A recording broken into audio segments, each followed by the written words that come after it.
సదాశివసమారంభాం వ్యాసశంకరమధ్యమాం అస్మదాచార్యపర్యంతాం వందే గురుపరంపరాం. జ్యోతిషాస్త్రాన్ని భావితరాల వారికి ప్రసాదించిన ఋషుల యొక్క పాదపద్మాలకి నమస్కారం చేసుకుంటూ, అలాగే నాకు జ్యోతిష విద్యను నేర్పిన గురువర్యులు జ్యోతిష బ్రహ్మ కీర్తిశేషులు శ్రీ ఈరంకి సూర్యనారాయణమూర్తి గారు, సూర్యశ్రీ దైవజ్ఞ గారి యొక్క పాదపద్మాలకి నమస్కారం చేసుకుంటూ, ఓం శ్రీ మహాగణాధిపతి నమః, శ్రీ గురుభ్యో నమః, హరి ఓం. వీక్షకులందరికీ నమస్కారం. ఫిబ్రవరి నెల 2వ తారీఖు లగాయతు ఫిబ్రవరి 8వ తారీఖు వరకు ఉండేటువంటి గ్రహగతుల ఆధారంగా ద్వాదశ రాశుల వారికి ఈ వారం ఏ విధమైనటువంటి శుభాశుభ ఫలితాలు కలగబోతూ ఉన్నాయో ఈ కార్యక్రమం ద్వారా తెలుసుకుందాం. అందులో భాగంగా ఈ వారంలో ఉండేటువంటి గ్రహగతుల్ని గమనిద్దాం. ఈ వారంలో గురుని యొక్క వక్ర త్యాగము జరిగినది. వృషభ రాశి యందు గురువు రుజుమార్గమందు ప్రయాణిస్తూ ఉన్నారు. మిథునమందు వక్రించిన కుజుడు, కన్యారాశి యందు కేతువు, మకర రాశి యందు రవి బుధులు, కుంభరాశి యందు శనేశ్వరుడు, మీనరాశి యందు రాహు శుక్రులు సంచారం చేస్తూ ఉండగా చంద్రుడు మీన, మేష, వృషభ, మిథున రాశులు యందు సంచరించబోతూ ఉన్నారు. ఇటువంటి పరిస్థితుల్లో ద్వాదశ రాశుల వారికి ఏ విధమైనటువంటి శుభాశుభ ఫలితాలు కలగబోతున్నా తెలుసుకుందాం. అందులో భాగంగా మొదటిది మేషరాశి. మేషరాశి వారికి ఈ వారం చాలా అనుకూలమైనటువంటి వారంగా చెప్పవచ్చును. 2వ స్థానమందు గురువు, తృతీయ స్థానమందు కుజుడు, లాభస్థానమందు శనేశ్వరుడు, దశమ కేంద్రమందు రవిగ్రహము, అలాగే చంద్రుడు వెరసి దాదాపుగా 5 గ్రహాల తాలూకు శుభ ఫలితాలు ఈ రాశి వారికి రానున్నాయి. ప్రత్యేకించి గురువు రుజుమార్గ ప్రభావం వల్ల ఈ రాశి వారి యొక్క ఆదాయ మార్గాలు పెరగడానికి అవకాశం ఉంటుంది.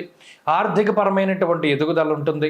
ప్రత్యేకించి ప్రమోషన్లు కానీ, ఇంక్రిమెంట్లు కానీ, లేదా ఏదైనా పదోన్నతితో కూడి ఉన్నటువంటి ట్రాన్స్ఫర్లని ఆశించేటువంటి మేషరాశి వారికి ఈ వారం పరిస్థితులన్నీ సానుకూలంగా కనబడుతూ ఉన్నాయి. అలాగే కొత్తగా వ్యాపారాలు ప్రారంభించినటువంటి వ్యాపారాలు అభివృద్ధి పదంలో ముందుకు సాగడానికి కూడా ఈ వారం గ్రహస్థితి చాలా అనుకూలంగా ఉన్నది. అంతేకాక వృత్తిపరమైనటువంటి ఎదుగుదల, ఆర్థిక పరమైనటువంటి ఎదుగుదల, శుభ కార్యక్రమాలకి సంబంధించినటువంటి విషయాలు, ప్రత్యేకించి నూతన గృహ, వాహనములు లేదా స్థలములు, ఆభరణములు ఇటువంటి వాటి కొనుగోలు లేదా అమ్మకాలకి సంబంధించినటువంటి విషయాల్లో మంచి ఫలితాలని ఈ వారం ఆశించవచ్చును. అలాగే ఇంట్లో శుభ కార్యక్రమాలకి సంబంధించినటువంటి విషయాల గురించి మాట్లాడడము లేదా శుభ కార్యక్రమాలు జరపడం లాంటి విషయాలన్నీ కూడా ఈ వారంలో ప్రత్యేకించి రాశి వారికి కనబడుతూ ఉన్నాయి. అంతేగాక శుభ కార్యక్రమాలు చేస్తూ తీర్థయాత్రలు చేయడానికి కూడా అవకాశం ఉంటుంది. దైవ దర్శనాలు లేదా పుణ్యతీర్థ స్నానాలు లాంటివి ఆచరించడానికి కూడా ఈ గ్రహస్థితి అవకాశాన్ని కల్పిస్తూ ఉంటుంది. సంతానానికి సంబంధించినటువంటి పురోగతి కనబడుతూ ఉన్నది.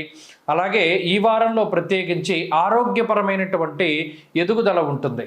ఆరోగ్య పరిస్థితులు చాలా మెరుగ్గా ఉన్నాయి. అలాగే ఈ వారంలో ఏదైనా కొంత ఖర్చు పెట్టినప్పటికీ కూడా అది శుభమూలకంగానే ధనాన్ని ఖర్చు పెట్టినట్టు. ప్రత్యేకించి శుభార్గళం ఏదైతే ఈ రాశి వారికి ఉన్నదో అందువల్ల ప్రత్యేకమైనటువంటి పరిస్థితులు ఉండబోతూ ఉన్నాయి. అంతేగాక జీవితం అంతా కూడా కొంత సాఫీగా ముందుకు సాగడానికి కూడా అవకాశం ఉంటుంది. మొత్తం మీద అటు చదువులకు కానీ, ఉద్యోగ వ్యాపారస్తులకు కానీ, లేదా గృహిణులకు కానీ, ఇలా మేషరాశికి సంబంధించినటువంటి ఎవరికైనా సరే ఈ వారం గ్రహస్థితి చాలా అనుకూలంగా గోచరిస్తూ ఉన్నది. ప్రత్యేకించి ఈ వారంలో తీసుకునేటువంటి నిర్ణయాలు చాలా గొప్ప ఫలితాలని ఇవ్వబోతూ ఉన్నాయి. ఈ రాశివారు ఈ వారంలో మరింత అనుకూలమైనటువంటి ఫలితాలని సాధించడానికై అమ్మవారికి సంబంధించినటువంటి ఆరాధన, వ్యయ శుక్రరాహు దోష పరిహారార్థం శుక్రవారం నాడు, ఆదివారం నాడు అమ్మవారి ఆలయంలో దీపారాధన చేసి లలితా సహస్రనామ స్తోత్రాన్ని పఠిస్తూ ఉండడం ద్వారా మంచి ఫలితాలని సాధించగలుగుతారు. ఈ వారంలో కలిసొచ్చేటువంటి రోజు మంగళవారంగా చెప్పవచ్చును. అదృష్ట సంఖ్య 9, అదృష్ట వర్ణము ఎరుపు. తదుపరి వృషభ రాశి.